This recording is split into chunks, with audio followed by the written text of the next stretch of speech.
Final update. My parents canceled my insulin order to buy my sister Yip concert tickets. You can ration what you have. Mom said Dottie went into diabetic coma. The concert is once in a lifetime. Dad justified they had no idea what I would do next. That's when I played my first card. I contacted the band's management company, told them my story, sent them the links to Sarah's documentation, the hospital reports, the detective's interest in the case, explained how their VIP tickets had nearly killed me. Their PR team was horrified. The last thing they wanted was to be associated with a story about parents choosing concert tickets over their diabetic daughter's life. They canceled the VIP packages and refunded the money, citing technical difficulties. Chloe's meltdown was epic.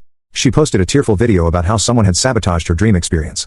The comments weren't sympathetic. Sarah had made sure the real story was already out there. But I wasn't done. See, while I'd been struggling to survive, I'd also been excelling. Full scholarship to nursing school, graduating with honors while managing my diabetes. I'd written my thesis on medical neglect and chronic illness management. My professor had called it groundbreaking and submitted it to journals. What my parents didn't know was that it had been accepted, published, and it detailed, anonymously but clearly, my own experiences, the times I'd rationed insulin, the hospitalizations, the near-death experiences, all because my parents saw my life-saving medication as optional. The publication caught the attention of patient advocacy groups. Speaking invitations started coming in. Suddenly, I had a platform and a story that resonated with thousands of other type 1 diabetics who'd faced similar neglect. My first speaking engagement was scheduled for the week after Chloe's canceled concert. The honorarium was $5,000, more than enough to cover my insulin for months. But the universe wasn't done with poetic justice. The district attorney's office, prompted by Dr. Martinez's report and the detective's investigation, filed charges, medical neglect, reckless endangerment, and because I'd nearly died, attempted involuntary manslaughter. My parents were arrested at the mall. They were shopping for Chloe's concert outfit, the concert that had been canceled, though they didn't know it yet. Local news covered it. Parents arrested for allegedly choosing concert over daughter's insulin. Their mug shots went viral. Chloe tried damage control, posted about how it was all a misunderstanding, how I was jealous of her success. But Sarah had receipts, screenshots of family group texts where mom told me to stop being selfish when I begged for insulin money, videos of dad saying happiness matters too when I showed him my dangerously high glucose readings. The internet destroyed them. Chloe lost 80% of her followers in a week. Brands dropped their partnerships. Her influencer career evaporated overnight. Turns out people don't want to support someone who celebrated while their sister lay dying. The trial was swift. The evidence was overwhelming. Hospital records showing repeated DKA admissions, pharmacy records showing canceled orders, bank records showing concert ticket purchases made minutes after canceling my medication. They were convicted, 2 years in prison, suspended to probation with conditions, mandatory parenting classes, financial restitution, and a restraining order. They couldn't come within 500 feet of me.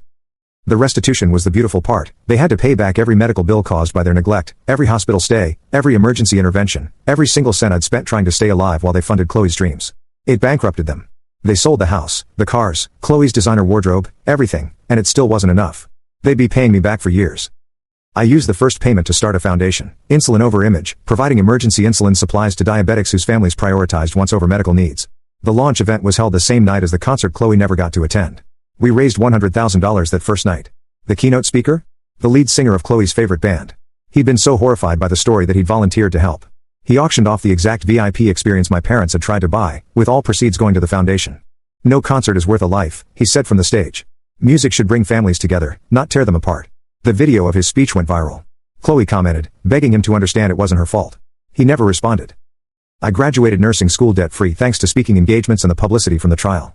My focus? Pediatric diabetes care, making sure no child goes through what I did. Every day I ensure young diabetics get the care they need regardless of their parents' priorities. The other day, a 16-year-old patient told me her parents wanted to skip her insulin refill to afford her brother's sports equipment. Give them my card, I said, handing her Melissa Chen's information. And this. I gave her a pamphlet about our foundation. Will it really help? She asked, tears in her eyes. I showed her my insulin pump, my continuous glucose monitor, my medical alert bracelet, all things I bought myself without my parents' help. You know what's once in a lifetime? I asked her. Your life. And it's worth more than anyone's entertainment. She smiled through her tears. My brother's not even that good at sports. My sister wasn't that good at influencing either, I said. But that's not the point. The point is you deserve to live. Last week was the 5-year anniversary of my ICU stay. Sarah and I celebrated with sugar-free cake and a donation drive for the foundation. We raised enough to supply insulin to 50 families for a month. My glucose was a perfect 95 that day. Chloe posted about it, trying to take credit for inspiring my advocacy work. The comments section taught her otherwise, some lessons it seems she'll never learn. But I learned mine. Family isn't who shares your DNA.